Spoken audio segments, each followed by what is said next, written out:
2-2.5 సంవత్సరాల్లో పూర్తి చేస్తామని ఏదేమైనా పూర్తి చేసి కళ్యాణంలో ప్రజలు రుణం తీర్చుకుంటే అవకాశం వచ్చినందుకు ఈ విధంగా తెలియజేస్తున్నాను. ఎక్కడికి పోయినా నీళ్లు ఉన్నాయి, ఏ ప్రాంతానికి పోయినా నీళ్లు ఉన్నాయి. ఒకే ఒక్క మన ప్రాంతానికి నీళ్లు లేవు, మన పక్కన ప్రాంతానికి రైతులకు కూడా నీళ్లు తక్కువగానే ఉన్నాయి.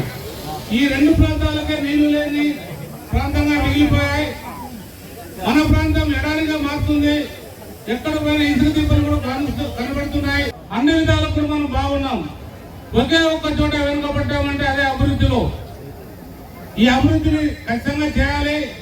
ఎక్కడికి పోయినా కూడా అభివృద్ధిలో లోపు కనిపిస్తుంది. అవన్నీ కూడా రాబోయే 5 ఏళ్లలో కూడా అంశాల వారీగా కూడా అన్ని కూడా ఒకటి పూర్తి చేసుకుంటూ వస్తామని ఈ సభకు మీకు తెలియజేస్తున్నా. ఈ రాష్ట్రాన్ని దివాలా కోరుగా మార్చిన ఈ జగన్ రెడ్డి పూర్తిగా మన రాష్ట్రాన్ని ఏదో గది పట్టించిపోయాడు. ఏమీ జరగలేదు. ఉన్న పేపర్లు ఏదో ప్రకటించుకుని వాళ్ళు ఈ జైలుకు పోతామనే భయం వాళ్ళలో చుట్టుకోయింది. ఎక్కడికి పోయినా అవినీతి, ఏది చేసినా అవినీతి. ప్రజల్ని దోపిడీ చేశారు.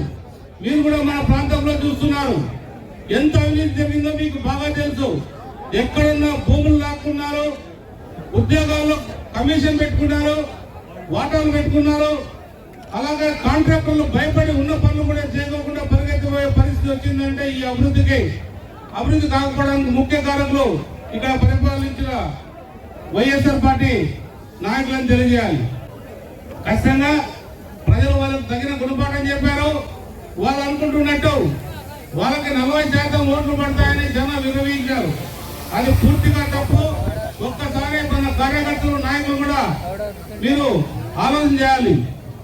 మనకు ఏదైతే వాలంటీర్ల రూపంలో ఉన్నారో ఆ వాలంటీర్లు ప్రతి ఇంటికి వెళ్ళి వాళ్ళు ఎవరైతే ఉన్నారో అందరూ కూడా మీరు మాకు ఓటు వేయకపోతే మీకు రాబోయే స్కీమ్స్ అన్ని కూడా కట్ చేస్తాం, రాబోయేది మా ప్రభుత్వమే, ఖచ్చితంగా మీరు మాకు ఓటు వేయాలని వాళ్ళు భయప్రాంతం గురి చేసి 15% మన శాతం